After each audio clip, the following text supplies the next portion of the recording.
Hello everybody, welcome back to my channel. Do not mind my messed up bun. My whole house is sick. Well, not my whole house. Me and my daughter are sick. She got me sick. And I'm feeling right now, but I figured since she's napping, I'm going to try to squeeze in a video or two. But yeah. Also, before we get into this, I just want to let you guys know that my videos may be a little bit more sporadic and not as consistent the next few months because we are currently in the process of building a house and listing our house and cleaning and organizing, so it's a whole thing. So, yeah. So if I don't have a whole lot of videos going up, that is where I am. I will try my absolute very best to keep them as consistent as possible. But yeah, without further ado, let's just talk about some of my standout favorites from 2018. I don't think I have a product in every single category. Who knows? No, actually I don't, yeah. Because, like, if I had something where, like, I use something different all the time, like blush, I don't think I have one single blush because I just I tried different blushes and there wasn't one that I was like, oh yeah, I use that, like, every single day. You know, I went back and forth a lot, but yeah, so I'll just go through these in no particular order and let's talk about my favorites.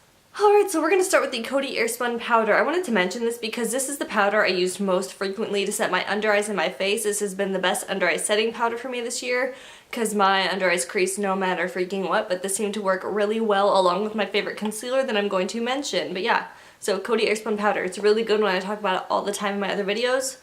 And I'm sorry for talking so fast. I'm trying to get through this without feeling like I'm freezing cold.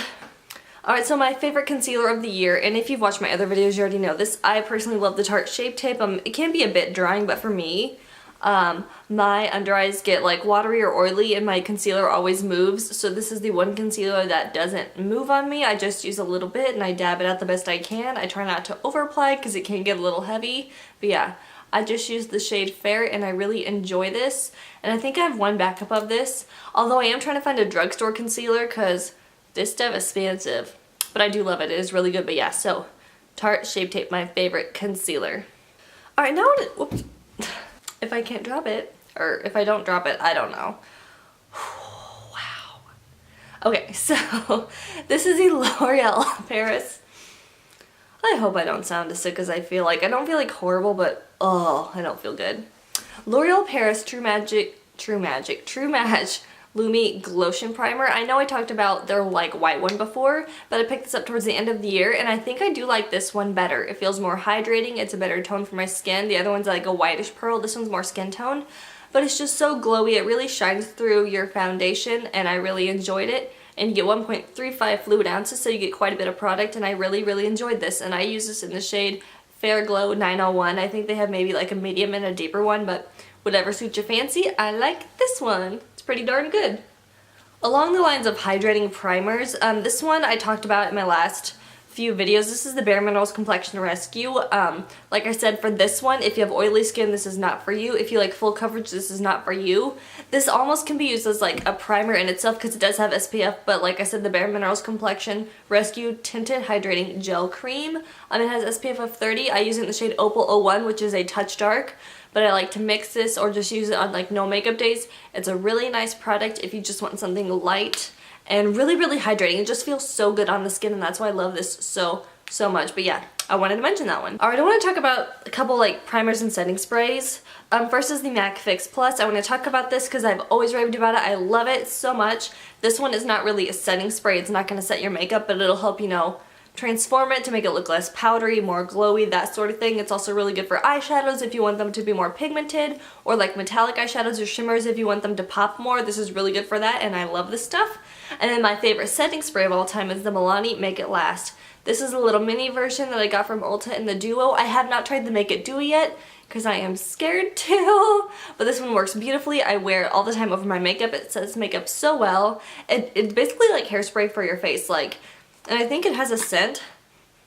Yeah, it has a scent, but it like dissipates. It won't bother you. But yeah, I absolutely love this stuff. It is fabulous. I would buy it over and over again. Alright, I want to talk about a foundation and mention another foundation while I'm talking about it. So, as far as foundation goes, this and a drugstore one is my absolute favorites. This is the Estee Lauder Double Wear in the shade 1C0 Shell. I picked this one up because I wanted to talk about it. This is not good for dry skin unless you really like have like a layer of like oil or really nice rich moisturizer, but I love this one because I don't have to mix it and it has such a beautiful coverage and it really does stay put all day. Like This stuff is amazing. I wear it all the time, although today I'm wearing a different foundation because I didn't want something so dry on my skin. I wanted it to look more alive, but yeah, love this one. And the drugstore one I want to mention is the L'Oreal Pro Matte in 101 Classic Ivory. I've loved that foundation. I ran out and I'm trying to get through my other foundations before I repurchase that one, but I love that one to death and my nose is starting to run. Oh, that's awkward. Hopefully you can't see that. Okay, let's talk about concealer. Well, another concealer, more like an under eye corrector. This is the Bobbi Brown Corrector in Extra Light Bisque.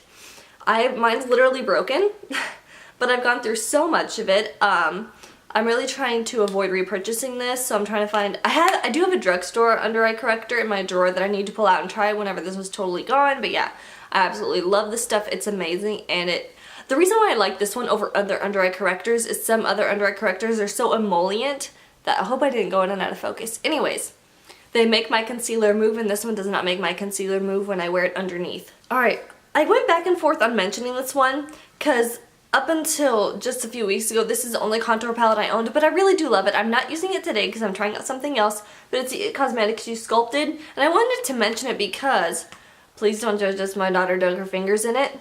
It has so many shades, and it does have a glowy highlight and a matte highlight. A lot of contour palettes don't have that glowy highlight, and when I say glowy, I just mean very subtle, like it's literally called Radiance Highlight. It blends into the skin beautifully. I don't really use these shades a whole lot because, you know, they are deeper and I am so fair. But this is a really, really good one. If you like It Cosmetics and you're not afraid to splurge, I really like it. Alright, let's talk about some eye products. First, I want to talk about my Marc Jacobs highliner. This is the black one. What is this one called? This one is called, crap, Blacker. I also like Earthquake, which is a matte brown, but I lost that one, so I just pulled out my black one. I love this liner because it doesn't transfer as badly as other liners have on me. I have a really sensitive waterline. I get really watery eyes, and eyeliners always move, and I just do my top waterline with these, and I really, really like them, so they're really good. Next was my favorite mascara of the year, and that's the Maybelline Total Temptation Mascara. This is one of my backups that I have. I have quite a few backups of mascaras, but I really, really loved this one. I can't wait to go back to it because it's drugstore, and it was just so, so good. It made my lashes look amazing. I didn't want to combine it with anything else because it looks so good on its own, and yeah, I really, really enjoyed this. Alright, let's try to truck through these last two products before this video gets too long, although it's really not that long. Anyways, my favorite brow pencil of the year was the NYX Micro Brow Pencil. I did use it today. I'll just come a little closer. I love this pencil because it's so precise. Now, I went back and forth between this and a chubby pencil, and I like this one better because I don't like my eyebrows to be too big. And this just seemed to give me a lot more control, and I really liked it. I do use this in combination with some eyeshadows sometimes, but yeah, I love, love, love this pencil. Next is a brow mascara. I'll go in between this and the NYX Control Freak, but I think I like this one better. This is the Essence Make Me Brow. It's basically a tinted brow gel with fibers in it, so if you feel like your brows just need a little bit more texture almost to them, this is a really good one to use. But yeah, I really like this, and it's really affordable, so you can't go wrong. Last but not least, I just want to talk about a lip pencil. I almost didn't want to mention a lip pencil, like I said, along with my blushes. I didn't have one blush that I really, really, really loved to use all the time. I was always switching them out, trying to get use out of them because I have a lot of blush. But as far as lip products go, I remember reaching for this just a lot on an everyday basis. This is the Lord & Berry lip pencil. You do have to sharpen it, but I like this one because it's just that nice everyday like rosy mauve tone. I don't know if there was a shade on here. It says Intimacy Lip Color. I don't know if that's what it is. But it is a matte lip crayon. I really, really like this. It was just perfect for every day. So I figured since I did reach for it so often, might as well mention it. Alright guys, that is it for my 2018 top favorites of makeup that I just went back to over and over and over again, or things I newly discovered in the year that I just really, really loved. If you like this video, give it a big thumbs up. Don't forget to subscribe and hit that notification bell, because if you do not hit the notification bell, YouTube will not notify you every time I upload, so you'll only get some notifications. Anyways, I'll see you guys in my next video. Bye!